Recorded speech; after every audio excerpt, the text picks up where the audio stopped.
mais pescado de A nossa mensagem hoje continua na série de Eclesiastes. E ela tem como título 4 lições para saber viver. 4 lições para saber viver. Vocês lembram que em uma das mensagens de Eclesiastes, nós vimos que Deus coloca a eternidade no coração dos homens. Em outro texto, o apóstolo Paulo fala sobre a bênção da consciência que Deus põe em todos os homens, e que esta consciência que todos os homens possuem, os julgam e os acusam. Existem pontos de contato entre a cultura secular, mesmo a secular, e a eternidade, que são frutos da graça comum de Deus, que injeta beleza, justiça, verdade e bondade, mesmo em um mundo quebrado. Só podemos ser sensíveis a estes pontos de contato pela misericórdia de Deus. É como, por exemplo, o apóstolo Paulo, numa determinada passagem, ele faz referência ao pensamento de um filósofo secular de sua época, para afirmar verdades, mostrando que se o mundo tem capacidade de ver coisas que Deus fez em sua sabedoria, por que nós não podemos ver como sendo o povo da luz e chamados para ser luz? Quando a gente pensa sobre saber viver, é nessa perspectiva que eu quero citar aqui uma música popular. É daqueles momentos em que o ser humano, ele parece tocar na verdade de Deus, mesmo estando quebrados em seus corações. Não são salvos por isso. Salvação não vem por isso. Mas mostra que existe verdade na verdade de Deus. Não estou aqui validando as músicas desse grupo, pelo amor de Deus, vamos ser sábios. Nem o estilo de vida deles. Nem estou validando a música como um todo. Mas eu quero apenas nos fazer pensar que o mundo se pergunta como saber viver. E aí talvez alguns conhecem a música de Titãs, É Preciso Saber Viver. E aí eu trouxe o trecho aqui da música, que ele diz assim: quem espera que a vida seja feita de ilusão, pode até ficar maluco ou morrer na solidão. É preciso ter cuidado para mais tarde não sofrer. É preciso saber viver. Toda pedra no caminho você pode retirar. Numa flor que tem espinhos, você pode se arranhar. Se o bem e o mal existem, você pode escolher. É preciso saber viver. Se em um mundo quebrado existem lapsos de verdade e necessidade de saber viver, se o ser humano busca como saber viver, como essa música secular nos fala, então existe esse anseio no coração do homem, de aprender a viver a vida. Nós, cristãos, temos a resposta, muito mais profunda do que essa música aponta. Nós temos o segredo para a verdadeira vida. E é nesse texto aqui que Salomão nos dá 4 lições sobre como saber viver nesse mundo, debaixo do sol. E aí vem a pergunta: você tem aprendido a saber viver segundo a vontade do Senhor? Irmãos, o pecado, ele rouba de nós a capacidade de perceber que a vontade do Senhor é boa, perfeita e agradável. Por esse motivo, essas lições que a gente vai ver aqui, revelam a condição do nosso pecado e a nossa alienação mental. Normalmente, nós temos a tendência de acreditar que quebrar essas verdades vai nos oferecer um caminho melhor para a vida. Mas na realidade, quanto mais confiamos nas promessas vazias do pecado, mais nos afundamos em angústia, tristeza, autodestruição e ainda o pior. Quanto mais afundamos em nosso próprio coração, mais achamos motivo para se afundar nas mentiras do pecado. Esse é o ciclo sem fim. O pecado tem o mesmo mecanismo do vício. Você faz achando que precisa, e quanto mais usa, mais culpado se sente em usar, e mais necessidade de usar você tem para se libertar da culpa. Olha que ciclo terrível o pecado é. É o ciclo vicioso da autodestruição. É o ciclo do pecado, é o ciclo da condenação. você vai perceber que cada uma dessas lições que a gente vai ver aqui, vai fazer você talvez se remexer na cadeira aí, se incomodar, achar que é tudo um conselho ruim, que você sabe viver melhor do que isso, e aí vai cantar Titãs. Sua cabeça tenta racionalizar, mas o Criador te diz: meu mundo, minhas regras, seu corpo, minha criação. E aí, abram suas Bíblias em Eclesiastes capítulo 4. E eu quero fazer aqui 4 perguntas. A primeira pergunta é: por que você trabalha? Por que você trabalha? Cada um vai ter uma resposta. Salomão, ele diz no capítulo 4, no verso 4, a seguinte coisa: então vi que toda fadiga, cansaço, e toda habilidade no trabalho provém da inveja do ser humano contra o seu próximo. Também isto é vaidade e correr atrás do vento. Salomão nos aponta que a observação dele é de que todo motivo que o ser humano tem para fazer o que faz é inveja. Isso é terrível, né, gente? A gente saber disso. Não, eu não trabalho por inveja. Existe uma frase muito conhecida, que já disseram que tem vários autores essa frase. Eu já vi pastores falando, já vi gente secular falando, filósofo falando. É uma frase muito conhecida. Ela diz assim: consumismo é o ato de comprar o que você não precisa, com o dinheiro que você não tem, para impressionar pessoas que você não conhece, a fim de tentar ser uma pessoa que você não é. Muitas vezes, o que move o coração das pessoas é a inveja, pois elas não desejam viver uma vida para a glória de Deus, mas para a glória de suas próprias realizações. E isso é o pecado, principalmente em uma geração midiática como a nossa, consumista como a nossa. Às vezes você paga R$700 por um tênis, que custou R$200 para fazer, porque R$400 é a marca, e você paga feliz da vida por aquilo. Essa busca movida pela inveja e desejo de ostentação, esvazia a nossa alma, meus irmãos, pois nos faz trabalhar, se esforçar para atender deuses falsos. O que são deuses falsos? São entidades criadas pelo coração humano, que não possuem poder nenhum, mas que prometem algo que só Deus pode dar. Ídolos que nos prometem que quando nós chegarmos lá, estaremos felizes e em paz. Mas quanto mais subimos a montanha das promessas vazias, mais vazios percebemos que estamos, e ainda mais continuamos a escalar na esperança de preencher o vazio que nunca será preenchido, pois a promessa é falsa. Pessoas que publicam suas vidas para receber likes, são apenas aquelas que desejam um tipo de aprovação. Mas quando já recebemos de Deus a justificação e a aprovação do seu sangue, não precisamos mais ser aprovados por ninguém, confirmados por ninguém. Eu já sou feliz em mim mesmo.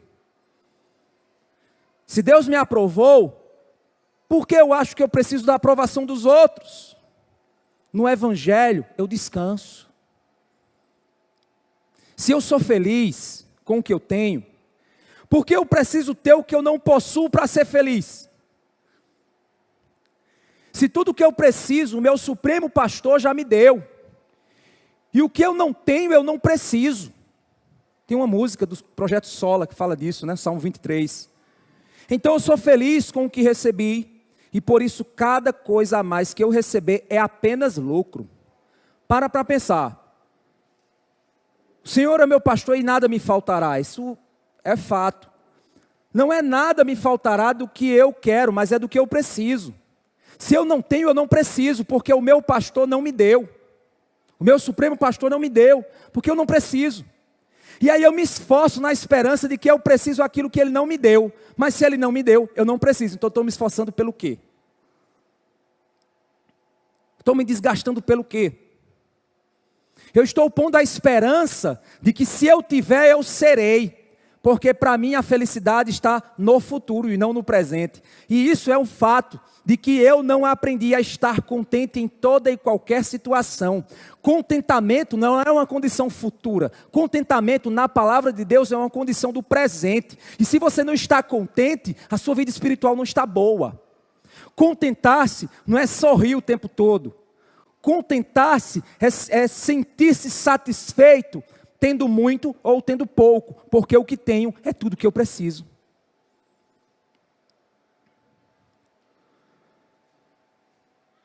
Pelo Evangelho eu já recebi tudo o que eu preciso.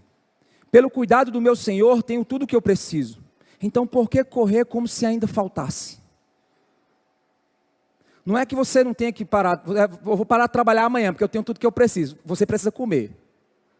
Mas pode ter certeza que a cada dia o seu mal. E Deus mandará aquilo que você precisa. Esforce-se o necessário. Esforce-se o necessário. Eu não trabalho para alcançar a felicidade de ter. Ter não me faz feliz. Ser me faz feliz.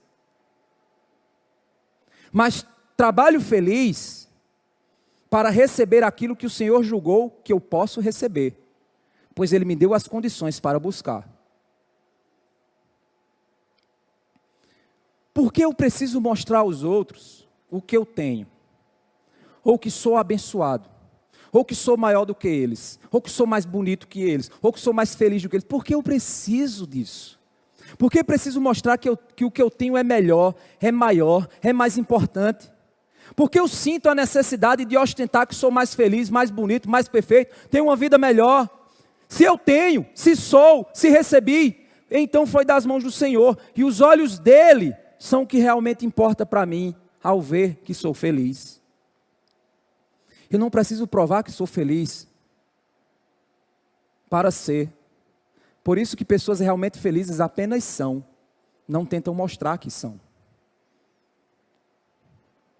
Vocês já viram? Isso é uma frase muito comum. E é verdade. Os casais mais felizes, eles não ficam o tempo inteiro dizendo que são felizes. Eles simplesmente são. E às vezes não aparecem nem nas mídias sociais que eles são.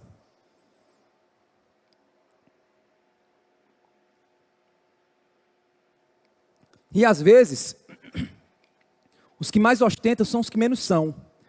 Porque é como se na mente deles, as curtidas e os comentários reafirmam aquilo que eles não são. Porque eles se sentem mais felizes por parecer e não por ser. Que coisa estranha, né?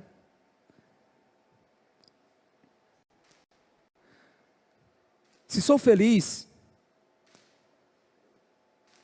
eu não preciso provar que sou feliz para ser. Simples assim. Se sou feliz porque Deus diz que sou bem-aventurado, bem-aventurado significa feliz, por que eu preciso que o mundo diga isso de mim, se o mundo não tem nada a me dar, que o meu Deus já não tenha dado, e feito eu ser o que sou? Se a Bíblia nos chama a estar contente com tudo que nós temos, e o Senhor é meu pastor e nada me faltará, o motivo do meu descontentamento só tem uma resposta: ingratidão, pecado. Vocês entenderam a lógica? Vou repetir. Se o Senhor é meu pastor e nada me faltará, se eu devo aprender a estar contente em toda e qualquer situação, e eu não estou contente com o que eu tenho, mesmo sabendo que o que eu tenho é o que eu preciso, então o meu descontentamento é nada mais, nada menos que ingratidão. Querer o que eu não preciso. Não me contentar com o que eu tenho. É isso que significa a razão que ele dá aqui de que as pessoas se movem por inveja. Mas aí você pode dizer, ok, eu não vou trabalhar por inveja não. E aí você pode cair do outro lado dessa moeda. O outro lado da moeda da ostentação, do trabalho pelo motivo errado, é a falsa humildade do coração de dizer, não vou fazer mais nada porque eu sou humilde. A conhecida preguiça. é o que ele dá no verso 5, quando ele diz: o tolo cruza os braços e destrói a si mesmo. Para dizer, então se todo trabalho é inveja, então eu vou parar de trabalhar. Cruza os braços. Destrói a si mesmo. É a falsa humildade do preguiçoso. Não, eu sou uma pessoa humilde. Mas não, é preguiçoso. Ele não tem uma casa melhor, não é porque ele é uma pessoa humilde, é porque ele é um preguiçoso. Ele é um desmantelado. Eu gosto dessa palavra porque ela é bem nordestina. Desmantelado, não é nem desmantelado, é desmantelado. O cara não avança na vida porque ele é desmantelado, preguiçoso. Não estou falando do doente pelo trabalho, não. Que se move pela inveja, pela ostentação, pelo desejo de querer, e nunca vai chegar. Falsa promessa. Do outro lado tem um preguiçoso, que aí começa a dizer que é uma pessoa humilde. Mas Provérbios capítulo 6, versos 6 a 11, nos lembra algo importante. E aí, Salomão, em Provérbios 6, do 6 ao 11, ele diz: vai ter com a formiga, ó preguiçoso. Olha para a formiga. Olha para os seus caminhos e ser sábio, pois ela não tendo chefe, nem guarda, nem dominador, prepara no verão o seu pão, na cega ajunta o seu mantimento. Ó preguiçoso, até quando ficarás deitado? Quando te levantarás do teu sono? Um pouco a dormir, um pouco a toscanejar, um pouco a repousar de braços cruzados. Assim sobrevirá a tua pobreza como um meliante, e a tua necessidade como um homem armado. O Brasil criou uma cultura de preguiçosos para os jovens. Você pegar um menino e colocar ele para realizar qualquer tipo de trabalho, ele vai dizer, é trabalho infantil, criança tem que estar na escola. Não estou dizendo que criança não tem que estar na escola, não tem que estudar, é óbvio que tem que estar na escola, é óbvio que tem que estudar. For homeschooling, não está na escola, mas está estudando. O fato é que nessa cultura, nós temos hoje adolescentes de 30 anos dentro de casa, debaixo da saia da mãe, que não quer dar um prego na barra de sabão. Porque eu vou estudar. É porque meu pai e minha mãe querem que eu estude. Aí a desculpa é que tem que estudar. Mas é um preguiçoso, que usa o estudo como desculpa para não trabalhar. Nós então criamos uma geração de gente desequilibrada. De gente que não... É a geração do floco de neve. Uma geração que não aguenta roxo. Não aguenta aperto. Porque não foram ensinados que o trabalho é uma necessidade. Não é uma opção. Você pega o seu jovem, você pega a sua jovem. A menina vive de princesa dentro de casa. Não faz nada dentro de casa. Aí quando casa, aí começa a briga. Porque ela agora quer que o marido dela faça. Estou dizendo que o marido tem que fazer, tem que ajudar, tem que participar. Mas ela foi criada como princesa, ela vai ter um choque de realidade. Porque antes, quando ela chegava no guarda-roupa, estava a roupinha dela lá dobrada, que a mãezinha dela dobrou. Agora, se ela não fizer, meu amigo, não tem quem faça, vai ficar lá. Aí vem um choque de realidade. Aí começa depressão, tristeza, descontentamento. Ai, minha vida, ó céus, ó vida. Porque não se aprendeu que a vida não é fácil. E aí Salomão, nessas lições, ele dá 3 melhor. Ele diz, melhor é. O primeiro melhor é que ele dá é aqui no verso 5. No verso 6. Aí ele diz, a solução é, melhor é um punhado de descanso do que ambas as mãos cheias de trabalho e correr atrás do vento. Quando ele está dizendo um punhado de descanso, ele está fazendo a confrontação da seguinte ideia. Um punho, vem de mão. Um punhado de descanso do que os 2 punhos de trabalho e aflição. Ele está dizendo, é melhor você saber o quê? É melhor um punhado de descanso do que se matar trabalhando. É isso que ele está querendo dizer aqui.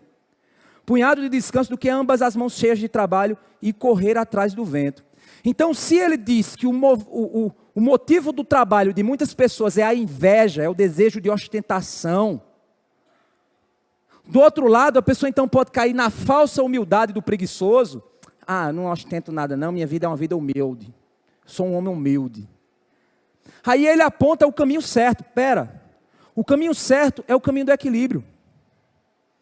Melhor é o equilíbrio do que um coração vaidoso por trabalho ou preguiçoso por descanso.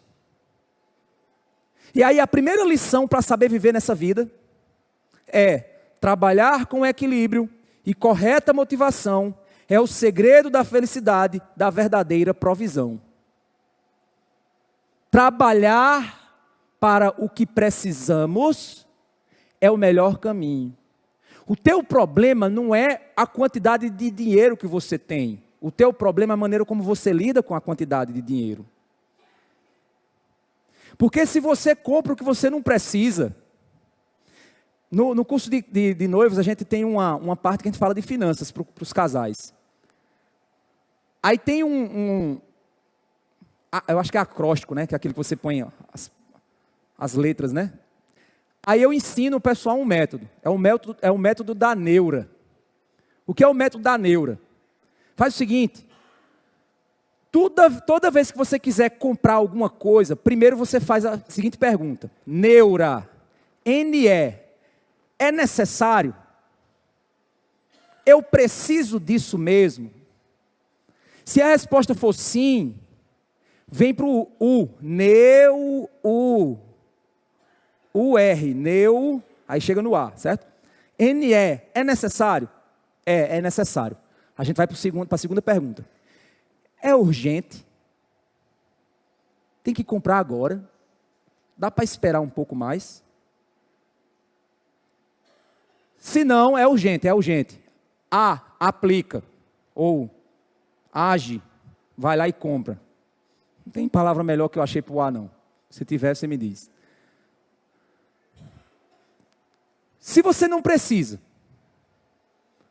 se não é urgente, por que danado tu vai pegar teu dinheiro e vai aplicar numa coisa, sabendo que de uma hora para outra pode aparecer uma outra necessidade que é necessária e urgente na tua vida?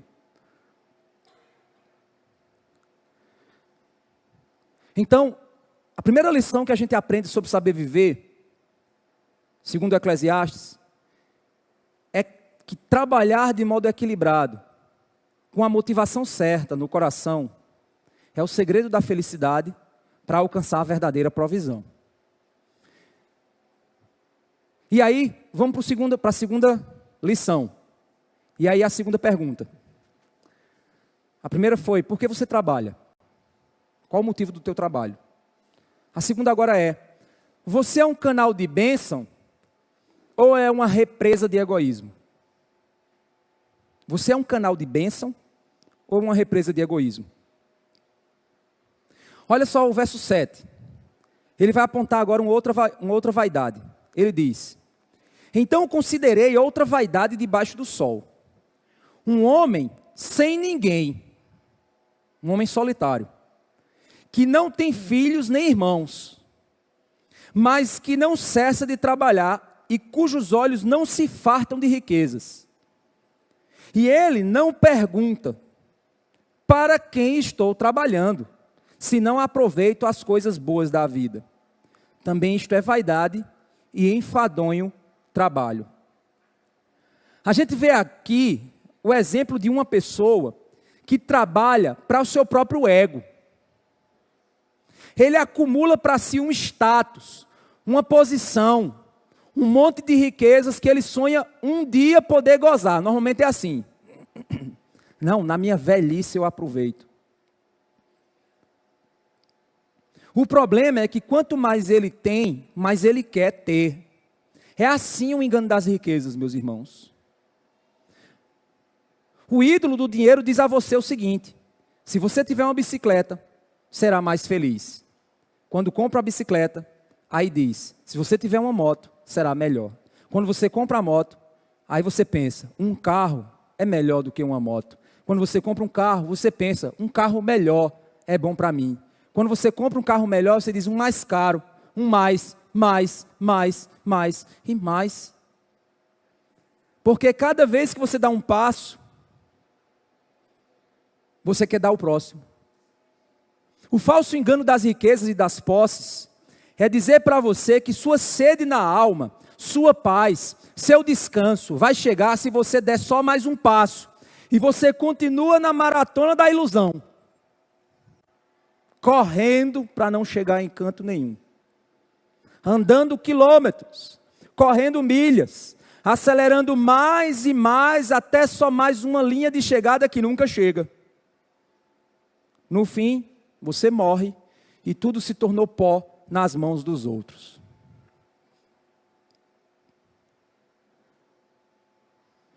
E aí, por isso que ele diz, por que eu trabalho se eu não aproveito as coisas boas da vida? O que são as coisas boas da vida? E aí você diz, então eu vou trabalhar para aproveitar as coisas boas da vida. Então eu vou trabalhar para ter dinheiro, para eu viajar para onde eu quiser. Sempre é eu. Aí é um engano. Não é o que o texto está dizendo. Percebam que o texto diz que esse homem era solitário, não tinha ninguém, não tinha irmão, não tinha filhos. Trabalhava para quem? Trabalhava por quê? Por causa das riquezas, do desejo de ter e ter e ter. Mas no fim das contas ele não aproveitava o bom da vida. E aí o que é aproveitar o bom da vida? Atos capítulo 20, verso 33 ao verso 35. O apóstolo Paulo, dando a lição para os presbíteros de Éfeso, ele diz o seguinte: de ninguém cobiceis a prata, nem o ouro, nem o vestuário. Sim, vós mesmos sabeis que para o que me era necessário a mim e aos que estão comigo, estas mãos me serviram. Ele está dizendo o seguinte: eu trabalhei para ter o meu sustento. Tenho-vos mostrado em tudo que, trabalhando assim, é necessário auxiliar os enfermos, a recordar as palavras do Senhor Jesus que disse: mas bem-aventurada coisa é dar do que receber. Feliz é aquele que dá do que aquele que recebe. Mas bem-aventurado é dar do que receber. Efésios capítulo 4, verso 28, diz o seguinte: o que furtava, o que roubava, não furte mais, não roube mais. Antes, trabalhe, fazendo algo de útil com as mãos, para que tenha o que repartir com quem estiver em necessidade. Olha que interessante. Trabalhe para ter, para, se necessário for, ajudar os que não têm. Uma boa vida, uma vida bem-aventurada, é uma vida que é canal de bênçãos, canal de provisão. É alguém que tem, porque Deus tornou ele um canal para abençoar os que estão em necessidade. Não é para dar assistência aos preguiçosos, não é isso, porque Paulo também diz: quem não quiser comer, quem quiser comer que trabalhe. Paulo diz isso. Se você não quer trabalhar, então não coma. Paulo é muito claro nisso. Não é ter para ser um assistencialista, mas é ter para ser aquele que é chamado por Deus para dar assistência àqueles que Deus quer alcançar. Tornar-se fonte de bênção. Tornar-se canal das mãos do Senhor. Jesus disse que mais bem-aventurado é dar, e por isso um homem feliz é um homem que se torna canal. É um homem que é feliz por ser um canal de bênção. O coração nos diz que devemos guardar para ser felizes, ter mais. Mas a nossa alma se esvazia cada vez mais. Porque, meus irmãos, entendam uma coisa: a alma humana foi criada para ser doadora. Todos nós fomos criados por Deus para sermos doadores. Porque a base e o princípio do amor é doação, é entrega. No casamento, se eu me dou pela minha esposa e ela se doa por mim, se eu atendo às necessidades dela, não visando as minhas, e ela atende às minhas necessidades, não visando as delas, não faltam nem para mim, não falta nem para ela, e ainda somos felizes por ver o amor em ação. O movimento do amor é um movimento de mim para o outro, o movimento do pecado é do outro para mim. O amor, ele se doa. O pecado, ele rouba. O amor, ele se esvazia por outros. O pecado esvazia os outros por nós. Os outros por nós. Cristo, ele se entregou na cruz, não precisando. Cristo não precisava se entregar, não faltava nada para ele. Mas ele estava tão cheio de amor que ele transbordou ao amar. O filho amou, o pai entregou o filho por amor, porque Deus amou o mundo de tal maneira que deu o seu filho. Então alguém que entendeu o que significa ser imagem e semelhança de um Deus que se doa, é alguém que passa a ser doador também. Então se você quer ser uma pessoa rica, peça a Deus ter dinheiro para ser canal. Porque a riqueza vai matar a tua alma, se você pegar o canal e fechar para tornar uma represa. Você vai ter muito dinheiro, mas o seu coração, a sua alma vai estar vazia. Você pode gozar muita coisa, ir para os melhores restaurantes, e fazer as maiores viagens, ir para os lugares mais granfinos do mundo, mas a sua alma estará vazia de verdadeira alegria. São estas verdades da vida debaixo do sol, que somente quem sabe viver é que consegue aproveitar. É impressionante, irmãos. As pessoas que menos têm, mais humildes na igreja, muitas vezes são as que mais ofertam. É impressionante. Às vezes as pessoas, eu não estou generalizando, certo? Também tem uns pobinhos muquirana. Mas as pessoas muitas vezes as pessoas que mais se doam são aquelas que menos têm. Certa vez uma pessoa, eu fazia viagem lá para Taperoá, né? Eu pegava vocês lembram, né? O Ford Ka, né? O bichinho, rapaz, eu estourei o motor do carro nas viagens. Aí depois de um tempo, né? Aí eu terminei o curso de engenharia e tal, aí foi tornei engenheiro, aí fui embora. Aí voltei vim de Minas para João Pessoa, aí comprei um carrinho melhor. Aí eu pegava o carro, era um carro mais alto, metia no mato também, né? Aí uma pessoa chegou e fez assim: meu irmão, é bom, né, eu acabo ter um carro assim, porque quando o dia eu tiver um carro melhor, eu também fazer a mesma coisa. Aí eu disse: meu irmão, me perdoe, mas não vai não. Aquele vídeo, né? Não vai não. Aquela veinha que diz: não vai não. Não vai não. Sabe por quê? Porque Jesus disse que quem não é fiel no pouco, não é fiel no muito não. Então entenda uma coisa, se você tem pouco tempo na sua agenda, e você diz assim: essa é a promessa de todo jovem. A faculdade está me sufocando, mas nas férias eu vou ler mais a Bíblia. Faço igual eu faço com os meninos lá em casa, né? Eu vou reclamar com eles, eu faço isso é uma risada irônica. Ah, meu filho, vai não. Vai não. Vai não. Não vai não. Vai não. Se no pouquinho tempo que você tem, você não se esforça para ler a Bíblia, não é nas férias que você vai fazer.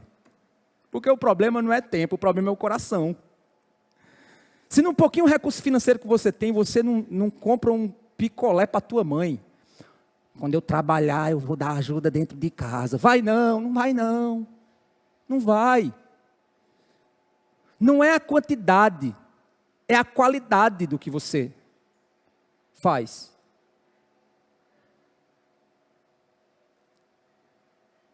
O pecado faz a gente acreditar que quanto mais eu retiver, mais feliz eu serei. Esse é o movimento do mundo, gente. Recentemente eu vi uma reportagem eles pegaram vários ganhadores da loteria e fizeram uma reportagem com essas pessoas. Todos estão pobres. Não tem mais nada. E olha que ganhou milhões. Eu vou jogar na loteria, porque quando eu ganhar, eu vou poder vou dar de oferta na igreja para construir um templo maior. Vai não. Se tu agora não compra um saco de cimento para ajudar, não é ganhando na loteria que tu vai fazer isso. A Bíblia é o oposto disso, meus irmãos.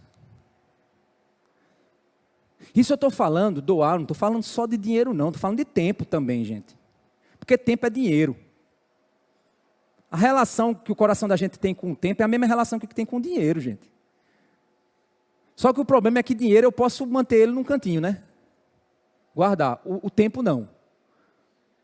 O tempo é como uma torneira aberta, ele vai, meu amigo. Se você não souber guardar, se você não souber usar, já era, vai passando, vai passando, vai passando, e você vai só desperdiçando o seu tempo. Não é assim que funciona. A Bíblia é o oposto disso. Quanto mais eu dou, mais eu tenho. Quanto mais eu me esvazio, mais cheio eu me torno. Quanto mais eu amo, mais amado sou. O reino de Deus é o reino do contrário. Pois o maior é o menor, o líder é o servo, o pobre é o rico, o que morre aprende a viver e o que diminui é o que cresce. O último se torna o primeiro, e aqui eu posso passar a noite todinha falando sobre o reino do contrário. Mas o mundo é o reino de que o que acha que é maior, quer ser maior ainda. O que é líder, quer ser servido. O que é rico, esse é que é pobre. Quer aprender a viver? Então viva através do reino do contrário. Que o Senhor vai suprir a tua vida das verdadeiras bem-aventuranças. Pessoas que não movem uma palha na igreja, estão aqui só para receber, como se fosse um clube e não uma igreja. Ainda não aprenderam essa lição. São vazias. E se esvaziam mais ainda. Se tornam ainda mais propensas ao isolamento, à preguiça espiritual. Vou ficar em casa para assistir a transmissão, que eu estou com uma dor de cabeça. Fica no dia do teu trabalho também, liga para o teu chefe e diz que vai ficar em casa por causa de uma dor de cabeça. Faz essa análise.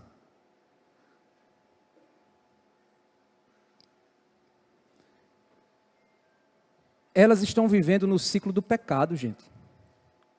Se tornam represas vazias.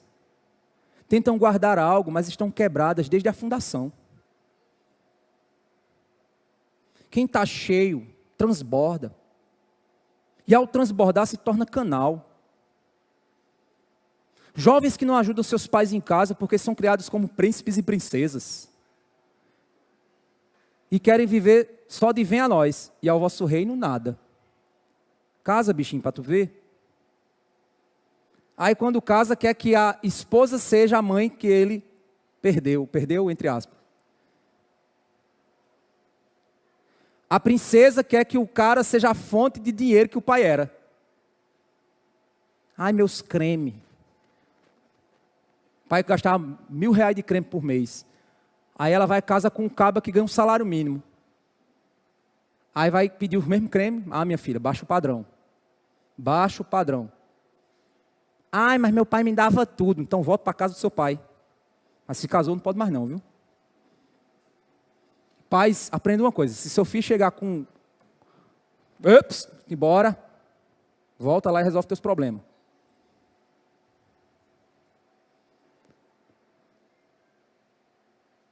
Eles estão perdendo a oportunidade de saber viver. E esse é o problema. A gente não está mais criando os nossos filhos para saber viver a vida não, gente.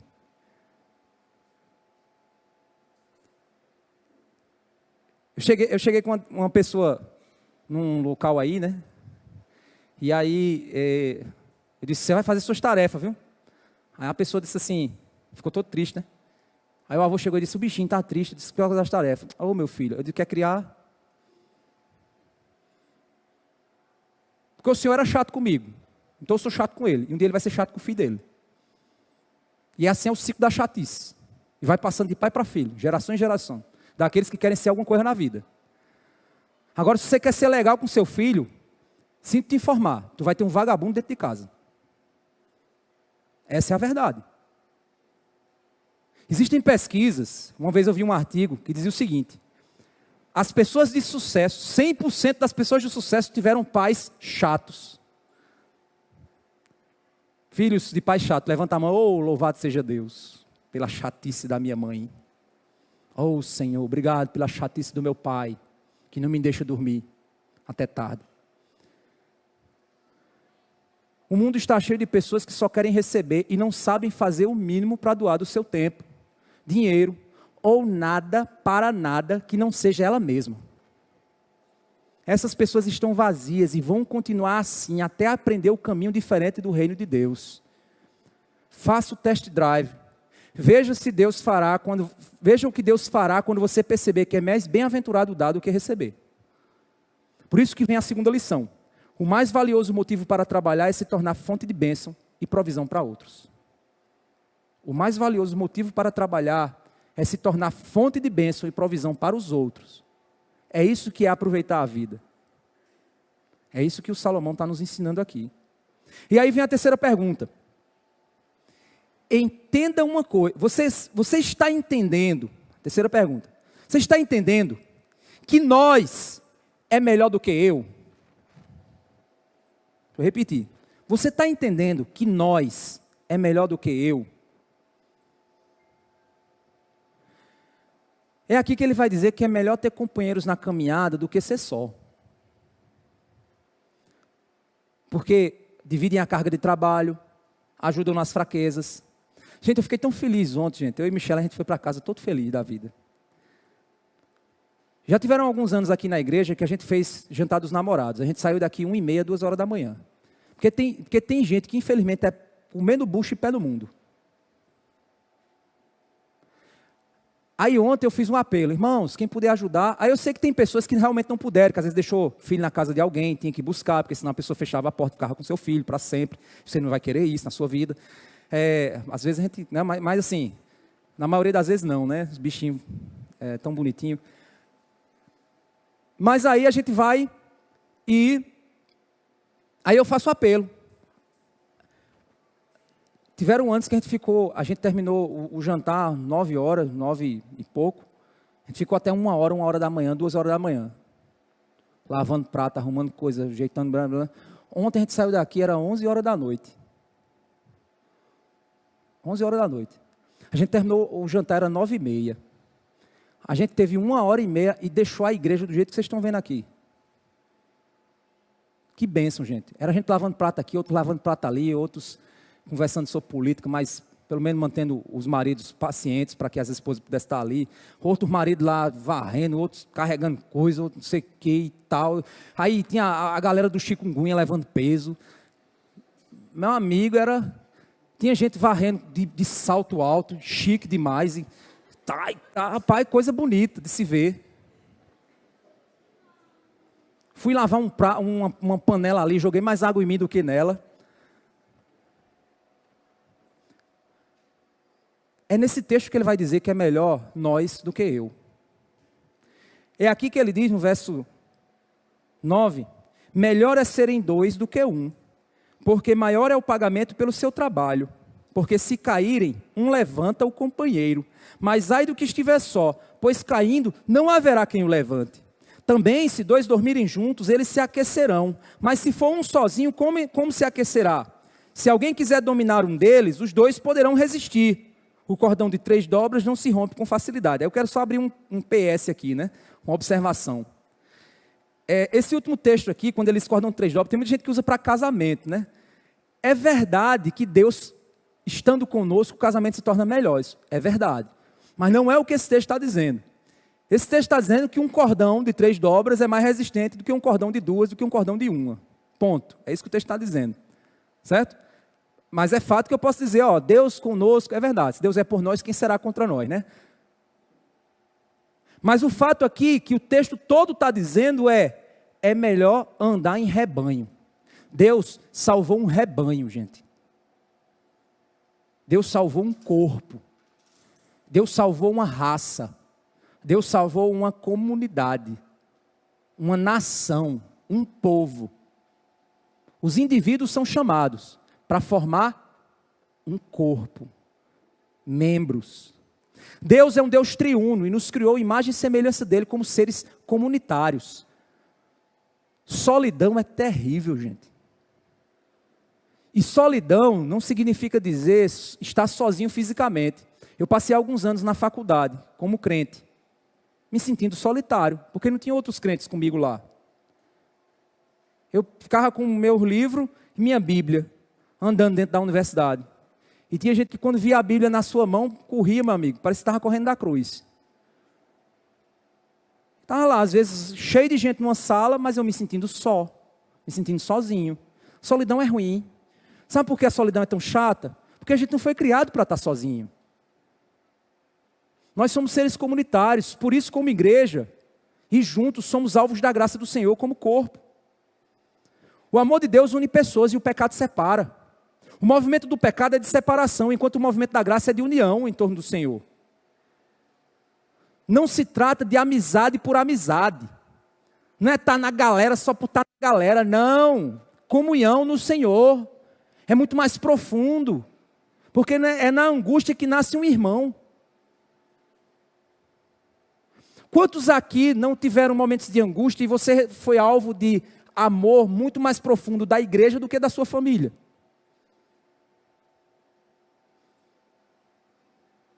Quantas vezes você não estava angustiado e foi conversar talvez com alguém da sua família e a pessoa, nem deixa de bobagem, você diz, meu Deus do céu, ninguém nem entendeu o que eu estou passando. Aí foi falar com o irmão da igreja, o irmão falou exatamente aquilo que você precisava ouvir.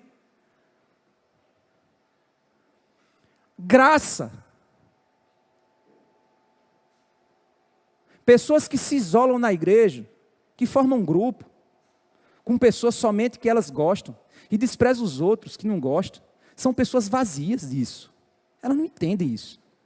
Gente sem graça não acha graça de estar com gente que ela não gosta. Com gente que ela discorda. A melhor coisa do mundo da igreja é porque ela é diversa. Tem gente calma e tem gente estressada. Eu sou agoniado. Minha esposa é a paz em pessoa. Como é bom. Porque nas minhas agonias, ela puxa meu freio. Mas às vezes, no freio dela, eu acelero. Porque tem hora que tem que acelerar. Mas tem hora que tem que frear. E assim a gente vai. Até chegar no céu. Acelera. Como é bom ser diferente uns dos outros. Como é bom poder ouvir. Mas, rapaz, não aceito isso. O quê? Aí você fala, a pessoa fala, rapaz, eu acho que não é bem assim isso que tu está pensando, não. Tu já chegasse a pensar que isso aqui é assim, assim, assim? Rapaz, é mesmo isso. Como é bom. Cabe sair dali para dar um bufete no outro. Aí o outro chegou e disse, rapaz, não é bem assim não. Calma. Como é bom.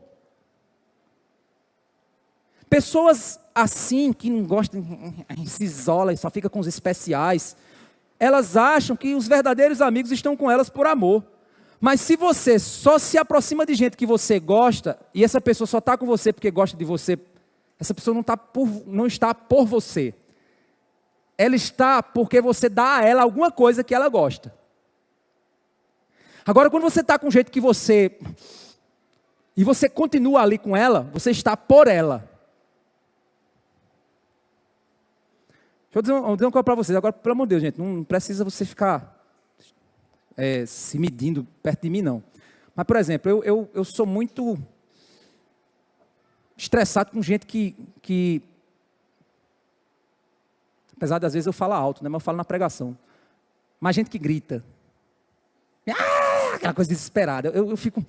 Vocês já viram que meus filhos são bem, né? Porque dentro de casa a gente parece uns budistas. Quem já foi lá em casa sabe, a gente tem menino nessa casa, a gente parece uns budistas dentro de casa, né? Todo mundo... Então assim, mas eu sei que tem gente que vai... Aí eu... Ok, gente. Beleza, amo você, meu irmão. Não vou chegar perto dele não, porque... Você chega a me dar... Não, você é meu irmão. Independente de quem você seja, independente do que você faça. Mesmo que você tenha um comportamento que me incomode, mas somos irmãos em Cristo. Quem sabe se às vezes eu também não preciso fazer para ver se a vida vai para frente? Pode ser.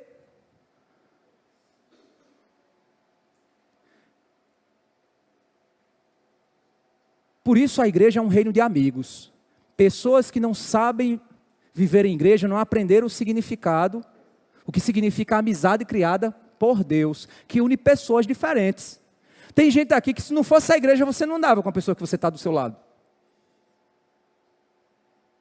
A igreja une um empresário e o caba bem humilde. Não que todo empresário seja rico, né? Mas o caba rico e o caba pobre estão andando junto. Talvez não andasse. Eu acho interessante que o povo fica problematizando por aí. O racismo. A igreja tem que falar do racismo. Pelo amor de Deus, ninguém aqui, estou percebendo agora quem são os negão e os brancão daqui. Mas eu não chego, me aproximo de ninguém para olhar se o cabo é negro, se o cabo é branco, se o cabo é verde, se o cabo é azul, se o cabo é alto, se o cabo é baixo. Pelo amor de Deus, isso não me interessa em nada. Aí assim, a gente fica problematizando. Meu irmão, se a igreja prega o amor, a palavra, eu vou estar falando de racismo.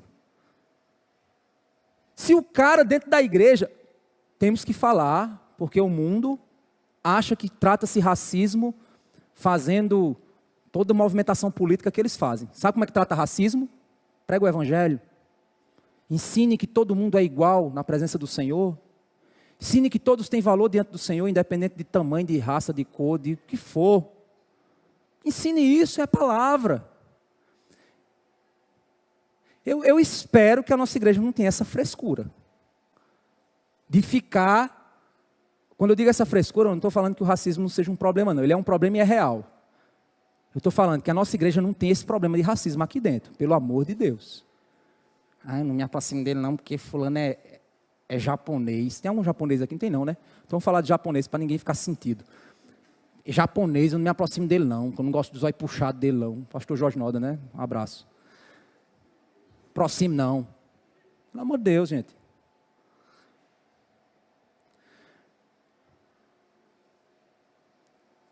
Estamos dispostos a dar e receber, pois somos um reino de amigos. Somos um reino de amigos. Os jovens precisam aprender. É bom você ter amizade lá no seu grupinho de jovens. Cara, ei, tu viste aquela música Acorda Pedrinho? Eu vi, Acorda Pedrinho é uma música muito chata. Pois é, rapaz, tá passando agora, a galera vive repetindo. Mas você chega lá também perto dos mais velhos e fala lá de boemia. Aquela boemia lá, qual era a época daquela música lá? De 1800. As gerações, essa é a diversidade, é a alegria de poder viver em igreja. Daquele mais velho chegar e chamar a atenção do jovem e dizer: ei, jovem, tu tem que se consertar. É viver em igreja, comunidade, amigos, irmãos. Por isso a terceira lição é: amizades tornam a vida mais segura e melhor de ser vivida. Tão bom ter amigo, gente. Tão bom ter amigo. Aí entramos na quarta lição, sobre como saber viver. Você é um eterno aprendiz? No verso 13 ao verso 16 ele diz o seguinte: melhor é o jovem pobre e sábio do que o rei velho e tolo. Olha só, ele está dizendo assim: pobre, jovenzinho, novinho, pobre, mas sábio. E um velho ricão, poderoso, mas tolo. É esse o contraste que ele está estabelecendo aqui. Aí ele diz: o rei velho e tolo que não se deixa admoestar. Ou seja, o velho poderoso, rico, mas que não ouve conselho. Então é melhor ser um jovem pobre do que um velho rico, orgulhoso. E pode ter certeza, a idade começa a trazer muito disso no nosso coração. Nós não queremos ouvir os mais jovens porque nós estamos orgulhosos. Achamos que já sabemos demais sobre a vida. E aí ele continua, ele usa um exemplo aqui, que ninguém sabe se ele está se referindo a ele, a outro, mas ele usa um exemplo aqui interessante. Ele diz assim, porque ele saiu da prisão para reinar, embora tenha nascido pobre em seu reino. Ele está dizendo, isso aqui, pela interpretação, nos aponta que ele está falando sobre esse rei velho. Que um dia esse rei velho já foi um jovem, e aí nessa história que ele está narrando aqui, ele está dizendo que esse jovem saiu da prisão para reinar. Saiu lá de baixo, e se tornou rei, velho, poderoso.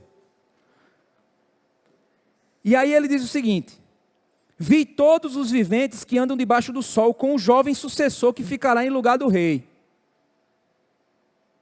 Ou seja, esse jovem agora, que saiu da prisão para reinar, vai suceder o rei que já estava lá. Muita gente apoiando esse rei jovem, que vai suceder o outro rei. Era sem conta todo o povo que ele dominava. Mas os que virão depois não estarão contentes com ele. Ele está dizendo o quê? Olha só que interessante. Parece meio complicado de entender, mas depois que eu explicar, você vai ler de novo, vai dizer, agora ficou claro. Ele está contando a história de um jovem que saiu da prisão e começou a reinar. Esse jovem que saiu da prisão e começou a reinar, ele sucedeu um determinado rei lá, rei Benedito. Aí esse jovem, ele vai envelhecer, ficar poderoso, velho e arrogante. E o povo que estava com ele vai ficar tão de saco cheio com ele, que vão ficar doidos que ele morra para vir um próximo. Porque já não aguentam mais ele. Porque ele é um velho orgulhoso, arrogante, não ouve ninguém, quer fazer o que quer e ponto final. É isso que ele está querendo dizer. Por isso que ele diz assim, era sem conta todo o povo que ele dominava, mas os que virão depois não estarão contentes com ele. O cara virou um velho complicado. Deus me ajuda a ser um pastor diferente quando eu ficar velho. Porque aí eu vou envelhecer, vai vir uns pastores jovens, está aqui na igreja. Meu Deus, me ajuda a ouvir esses rapazes que virão. Para eu não virar um velho chato. Chato eu acho que eu vou ser. Mas um velho orgulhoso, arrogante, que não ouve ninguém. Esse é o perigo. O caminho para parar de aprender é achar que já sabe de tudo. E por isso, mais nada é necessário. Pessoas que não ouvem conselhos, que não se deixam repreender, quando estão erradas, são pessoas que pararam de aprender. Você que está aqui é um jovem, mas não sabe ouvir um conselho, não procura conselho, não quer se deixar ser puxado a orelha na hora que estiver errado, sinto te informar, tu já morresse, mesmo antes de envelhecer, porque você parou de aprender. Agora também, o perigo maior é quando a gente começa a envelhecer e a gente quer parar de ouvir os mais jovens, que a gente acha que já sabe demais. Aí vem um perigo. Eu desaprendi a saber viver. Somos seres carentes de conselhos, porque ninguém sabe tudo sobre tudo, gente. Ninguém sabe tudo sobre tudo. Você está lá com um sintoma, mas vai no médico. O médico olha para a sua cara e diz, está com virose. Aí você diz, doutor, se era para dizer isso, eu já sabia. Mas mesmo assim, você precisava ir lá para o cabo olhar para a sua cara, ver se realmente existia algum outro sintoma estranho. Porque você não sabe de tudo. Não é assim que funciona a vida. Eu preciso ouvir pessoas que pensam diferente, que possam me mostrar um ponto que eu não vi.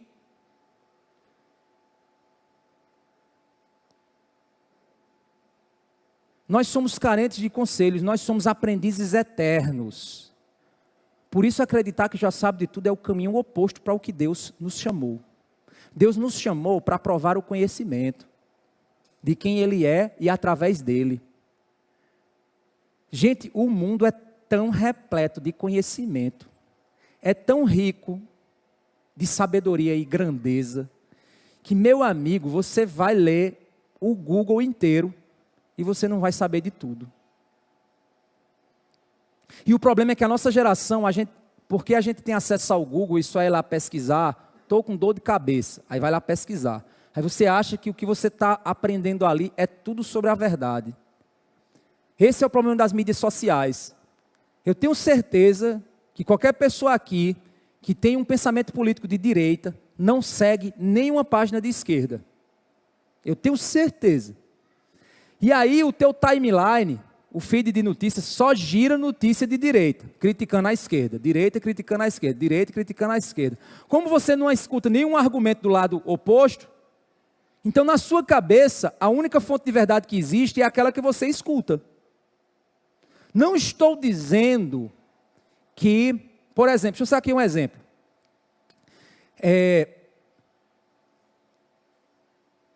Existe uma denúncia de que existem igrejas que se utilizam da doutrina bíblica, do complementarismo. O que é isso? Os papéis de homens e mulheres dentro da igreja. Existem homens mal intencionados que estão fazendo uso dessa doutrina para oprimir as mulheres na vida de igreja. Aí você tem que pensar, o que é a opressão? Seria um machismo evangélico. O que seria opressão? E aí vem um movimento progressista do outro extremo, que transforma a mulher até em apóstola, que questiona isso. O questionamento está correto.